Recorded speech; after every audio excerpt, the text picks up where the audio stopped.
चलिए फ्रेंड्स शुरू करते हैं आज का अपना वीडियो। आज के इस वीडियो में बताऊंगा आपको हाफ ईयरली एग्जामिनेशन 2021 का केमिस्ट्री का क्वेश्चन पेपर जो कि वर्ष 2021 के लिए वेरी वेरी मोस्ट है। अगर आप क्लास 11th में हैं तो इस वीडियो को लास्ट तक जरूर देखिएगा क्योंकि यह वीडियो बहुत ही यूजफुल होने वाला है क्लास 11th वालों के लिए। क्योंकि इस वीडियो में आपको बताने वाला हूँ क्लास 11th का होगा यानी कि जो वर्ष 2021 का होगा, कक्षा यानी कक्षा 11वीं का होगा, केमिस्ट्री का होगा यानी कि रसायन शास्त्र का होगा, आपका हिंदी एंड इंग्लिश वर्जन में होगा यानी कि हिंदी मीडियम वाले भी इसे देख सकते हैं, समझ सकते हैं और इंग्लिश मीडियम वाले भी इसे समझ सकते हैं। टाइम 3 घंटे का है, आपको बखूबी मालूम होगा कि टाइम 3 घंटे का दिया जाता है आपको पेपर को सॉल्यूशन करने के लिए। मैक्सिमम मार्क्स यानी कि 70 मार्क्स का आपको यह क्वेश्चन पेपर है। तो निर्देश भी आ चुके हैं आप सामने है। अगर आप निर्देश नहीं पढ़ते हैं तो आपको कुछ समझ में नहीं आता है सही से। तो पहला निर्देश पढ़ लेते हैं कि सभी प्रश्न अनिवार्य है यानी कि ऑल क्वेश्चन आर कंपलसरी, सभी क्वेश्चन के जवाब देना लाजमी है। और प्रश्न क्रमांक 1 से 4 तक वस्तुनिष्ठ प्रश्न दिए जाएंगे। कुल अंक यानी कि 20 अंक का आपका यह क्वेश्चन होंगे। थर्ड वाले भी देते हैं कि प्रश्न क्रमांक 5 से 7 तक प्रत्येक प्रश्न का इनके आंसर आपको 2 अंक देगा। अगर आपने एक क्वेश्चन का जवाब दे दिया क्वेश्चन नंबर 5 से क्वेश्चन नंबर 7 के बीच में, अगर आपने एक क्वेश्चन का जवाब दे दिया तो आपको 2 अंक मिल जाएंगे। सद सीमा जिसमें कि 30 होगी यानी कि मिनिमम आपको 30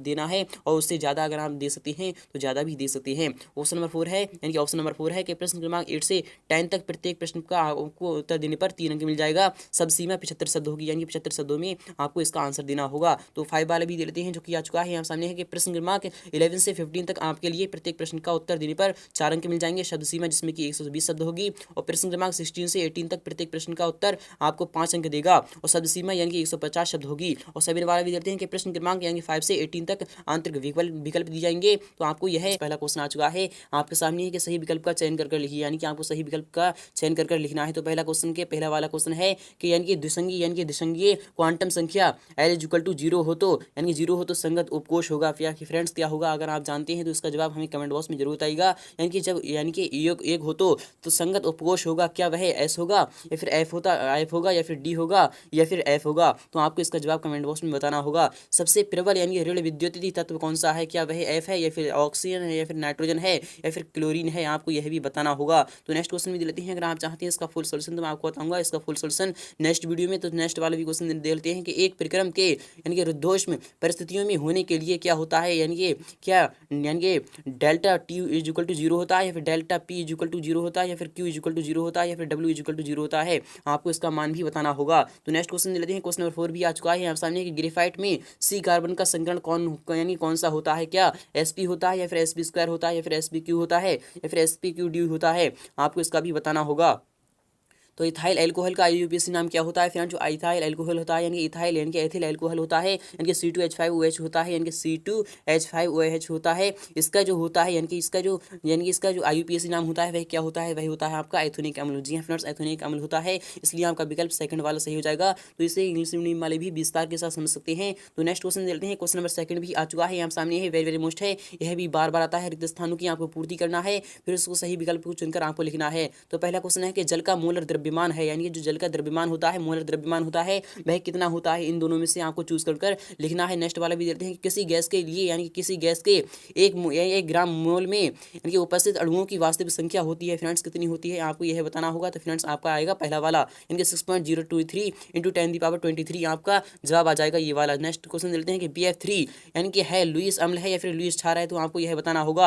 यानी जो BF3 है वह लुईस अम्ल है या फिर लुईस क्षार है, आप इन दोनों में से एक जरूर बताइएगा। नेक्स्ट क्वेश्चन चलते हैं कि यानी एनिलीन का शुद्धिकरण आसवन से किया जाता है फ्रेंड्स, यानी कि किस आसवन से किया जाता है, क्या भाप आसवन से किया जाता है या फिर प्रभावी आसवन से किया जाता है, इसका भी जवाब हमें कमेंट बॉक्स में जरूर बताइएगा। तो नेक्स्ट क्वेश्चन देते हैं कि मानक यानी कि मानक हाइड्रोजन इलेक्ट्रोड विभव कहलाता है यानी वह कितना होता है, क्या वह 0.00 B होता है, नहीं, क्या 0.02 B होता है। जी हाँ फ्रेंड्स, आपका सेकंड वाला सही हो जाएगा यहाँ पर। तो नेक्स्ट क्वेश्चन दे लेते हैं यानी कि इसे इंग्लिश मीडियम वाले भी विस्तार के साथ समझ सकते हैं। तो यानी कि क्वेश्चन नंबर 3 भी आ चुका है यहाँ सामने, सही जोड़ी बनाना है आपको, यानी सही जोड़ी बनाना है, मैच द वर्ड्स आपको मिलान करना है। तो -200 यानी कि -273 डिग्री सेल्सियस इसका क्या मान आएगा निकल कर, तो इसका मान क्या निकल कर आएगा। और शुद्ध जल का pH होता है फ्रेंड, जो शुद्ध जल का pH होता है वह 7 होता है, आपको पता होगा। तो प्लास्टर ऑफ पेरिस क्या होता है, प्लास्टर ऑफ पेरिस यानी कैल्शियम सल्फेट अर्ध हाइड्रेट होता है, तो आपका यहाँ पर चला जाएगा, यानी कि यह इसका फॉर्मूला होता है। एक धातु है फ्रेंड, जो एक धातु है यानी कि क्षार धातु है फ्रेंड, जो क्षार धातु है वह कौन सी धातु है। और नाइट्रो यानी कि नाइट्रोबेंजीन क्या है फ्रेंड्स, जो नाइट्रोबेंजीन है वह क्या है, तो वह है आपका C6H5NO2 यानी कि NO2 आपका नाइट्रो यानी कि नाइट्रोबेंजीन है। और क्षार धातु कौन सी है, तो क्षार धातु आपको पता होगा कि क्षार धातु आपकी Mg है। और आपका यानी कि -273 यानी कि -273 डिग्री सेल्सियस आपका पोटेशियम पर चला जाएगा। तो आपका यानी नहीं दोस्तों, आपका पोटेशियम पर नहीं जाएगा, यहाँ पर आ जाएगा आपका यानी कि परम शून्य ताप पर चला जाएगा आपका। तो नेक्स्ट क्वेश्चन लेते हैं, यानी क्वेश्चन नंबर 4 भी आ चुका है, यहाँ सामने है, वेरी वेरी मोस्ट है, यह भी बार बार आता है। एक शब्द या फिर एक वाक्य में आपको उत्तर देना है। तो मोलरता किसे कहते हैं, यानी कि मोलरता किसे कहते हैं, अभी भी मैंने आपको बताया है। नेक्स्ट क्वेश्चन भी देते हैं कि एंट्रोपी यानी कि एंट्रोपी किसे कहते हैं, आपको यह भी कमेंट बॉक्स में बताना होगा। नेक्स्ट क्वेश्चन देते हैं, कार्बन डाइऑक्साइड का क्रांतिक यानी क्रांतिक ताप कितना होता है, आपको इसका भी मान बताना होगा। VOD का पूरा नाम क्या होता है, यानी जो VOD होता है उसका पूरा नाम क्या होता है। वॉट का CH3COOH का संरचना सूत्र आपको बताना है, समझाना है आपको। यह क्वेश्चन मैं आपको बताऊंगा नेक्स्ट वीडियो में बहुत जल्द। तो नेक्स्ट क्वेश्चन लेते हैं, यानी क्वेश्चन नंबर यानी कि नेक्स्ट वाला भी क्वेश्चन आ चुका है यहाँ सामने। क्वेश्चन नंबर 5 भी वेरी वेरी मोस्ट है कि स्थिर अनुपात का नियम आपको लिखना है, यानी कि स्थिर अनुपात क्या होता है, उसका नियम क्या कहलाता है, आपको वह विस्तार के साथ समझाना होगा। अथवा वाला भी देते हैं कि निम्नलिखित में से सार्थक अंकों की संख्या आपको बताना होगा। तो सार्थक अंकों की संख्या कौन कौन सी है कि यानी कि 126.000 208 और 0.00 यानी कि 25, आपको यह यानी कि सार्थक अंकों की आपको संख्या बताना है। तो नेक्स्ट क्वेश्चन लेते हैं, क्वेश्चन नंबर 6 है कि हाइड्रोजन के दो समस्थानिकों के आपको नाम एवं संकेत आपको बताना है। तो हाइड्रोजन के दो समस्थानिकों के नाम मैं बता रहा हूँ, बल्कि हाइड्रोजन के जो 3 समस्थानिक होते हैं उन तीनों की मैं आपको नाम बता रहा हूँ कि प्रोटियम, ड्यूटीरियम, ट्राइटियम होते हैं। यानी कि H1 आता है आपका, H1 आता है, H2 आता है आपका और H3 आता है, यानी कि प्रोटियम, ड्यूटीरियम, ट्राइटियम आपका यह नाम और संकेत हो चुके हैं। तो नेक्स्ट वाला भी देते हैं, अथवा वाला भी आ चुका है, आप सामने है कि जल की स्थायी कठोरता का कारण आपको बताना होगा, यानी कि जल कठोर ही क्यों होता है और वैसे क्यों नहीं होता है, आपको इसकी स्थायी का कारण बताना होगा। तो क्वेश्चन नंबर 7 भी देते हैं, यानी कि ओजोन परत का क्षय करने वाले 2 प्रदूषकों को आपको नाम लिखना है। तो फ्रेंड्स पहला प्रदूषक है क्लोरोफ्लोरोकार्बन, जी हाँ फ्रेंड्स क्लोरोफ्लोरोकार्बन है, और परावैंगनिक किरणें हैं। चलते हैं अथवा वाले की तरफ चलते हैं, जो कि आ चुका है आप सामने है कि हरित रसायन किसे कहते हैं। फ्रेंड्स जो हरित रसायन होते हैं वह किसे कहते हैं, आपको यह समझाना होगा, विस्तार के साथ समझाना होगा, क्योंकि यह क्वेश्चन 2 अंक का है। चलते हैं क्वेश्चन नंबर 8 की तरफ, यानी कि आवंध कोटि की आपको परिभाषित करना है। O2 अणु की आवंध कोटि का आपको परिकलन करना है, यह क्वेश्चन आपका 3 अंक का होगा। अथवा भी देते हैं कि H2O में sp3 संकरण को आपको समझाना है, विस्तार के साथ समझाना होगा। चलते हैं क्वेश्चन नंबर 9 भी देते हैं, आ चुका है आप सामने है कि 740 मिमी दाब पर किसी गैस का आयतन 200 मिली यानी कि 200 मिली है। यदि ताप को स्थिर रखें तो इसके दाब पर गैस का आयतन दुगना हो जाएगा, आपको यह सिद्ध करना होगा, यानी कि इसे सॉल्व करना होगा आपको। अथवा वाला भी दे लेते हैं, अगर आप चाहते हैं इसका फुल सोल्यूशन तो मैं आपको बताऊंगा इसका फुल सोल्यूशन नेक्स्ट वीडियो में। अथवा वाला क्वेश्चन है कि यानी कि श्यानता किसे कहते हैं, इस पर ताप का क्या प्रभाव पड़ता है, आपको यह समझाना होगा। और निम्नलिखित यानी कि निम्न के दो उपयोग आपको लिखना होंगे, यह क्वेश्चन वेरी वेरी मोस्ट है। तो दो उपयोग लिखिए, यानी कैल्शियम हाइड्रोक्साइड का जो 2 उपयोग है, यानी कि वह शुष्क भूजा यानी शुष्क बुझा हुआ चूना की बात हो रही है, यहाँ पर CaOH का होल ट्वाइज है, यानी कि यह चूना पत्थर बनाने में काम आता है, और वगैरह वगैरह। प्लास्टर ऑफ पेरिस का यानी कि 2 उपयोग लिखना है आपको। तो प्लास्टर ऑफ पेरिस यानी कि जो हमारी हड्डी वड्डी टूट जाती है उसको जोड़ने के लिए डॉक्टर लोग इलाज करते हैं, वह प्लास्टर ऑफ पेरिस यानी कि वह कहलाता है। कैल्शियम कार्बोनेट क्या होता है, तो कैल्शियम कार्बोनेट का आप कहाँ पर करते हैं, आपको यह भी समझाना होगा। अथवा वाले भी देते हैं कि क्षार धातु और क्षारीय मृदा धातुओं की तुलना यानी कि तुलना निम्न बिंदुओं पर आपको करना है। NO2 के साथ अभिक्रिया यानी क्रिया करना है, तो क्षार धातु और क्षारीय मृदा धातुओं की तुलना करना है, आपको NO2 के साथ करना है, विस्तार के साथ समझाना होगा आपको यह क्वेश्चन। अगर आप चाहते हैं इसका फुल सोल्यूशन तो मैं आपको बताऊंगा इसका फुल सोल्यूशन नेक्स्ट वीडियो में। और कार्बोनेट पर ऊष्मा का प्रभाव किस तरीके से चढ़ता है, आपको यह भी समझना होगा। सल्फेटों की जल में विलेयता यानी सल्फेट किस तरीके से जल में घुलते हैं, आपको यह भी समझना होगा बहुत अच्छी तरीके से। तो क्वेश्चन 11 भी देते हैं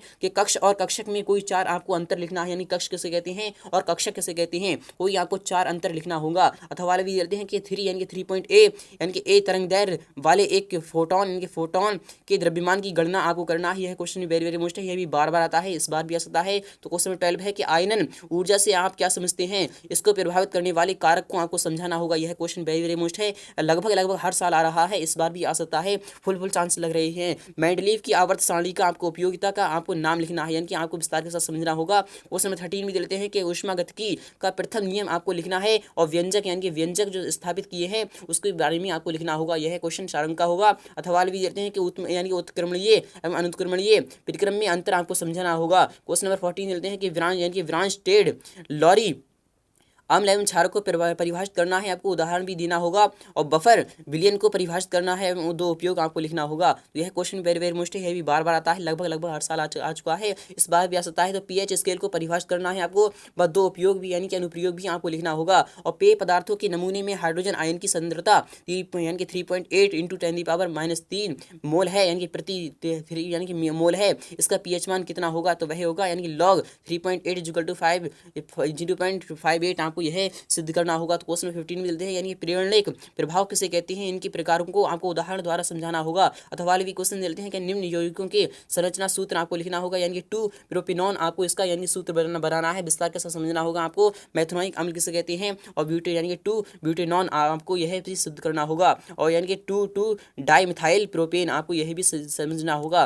तो चलते हैं, यानी कि यह IUPAC नाम में आपको जाना होगा। चलते हैं क्वेश्चन 16 दे लेते हैं कि मानक इलेक्ट्रोड विभव से आप क्या यानी कि क्या तात्पर्य होता है। तो मानक इलेक्ट्रोड विभव होता है, उससे क्या मतलब होता है आपको विस्तार के साथ समझना होगा। अगर आप चाहते हैं इसका फुल सोल्यूशन तो मैं आपको बताऊंगा इसका फुल सोल्यूशन नेक्स्ट वीडियो में, क्योंकि यह क्वेश्चन 2.5 अंक का है, यानी कि 2 सही 1/2 का है। चलते हैं क्वेश्चन नंबर 2 में देते हैं कि विद्युत रासायनिक श्रेणी किसे कहते हैं, इसकी दो विशेषताएं आपको लिखना होंगी। यह भी क्वेश्चन वेरी वेरी मोस्ट है। तो अथवा वाला भी क्वेश्चन दे लेते हैं जो कि आ चुका है यहाँ सामने है। अथवा वाला क्वेश्चन है कि निम्नलिखित में से ऑक्सीकरण यानी ऑक्सीकरण संख्या आपको ज्ञात करना है। तो KMnO4 में Mn की संख्या आपको ज्ञात करना है, H4 P2O7 में आपको F की संख्या ज्ञात करना है, और H2 यानी कि H2O7 में S की संख्या आपको ज्ञात करना है। यह भी क्वेश्चन बार बार आता है, इस बार भी आ सकता है। इलेक्ट्रॉन स्थानांतरण के आधार पर उदाहरण सहित ऑक्सीकरण एवं अपचयन की आपको समझाना होगा। यह क्वेश्चन भी वेरी वेरी मोस्ट है, यह भी बार बार आता है, लगभग हर साल आ रहा है।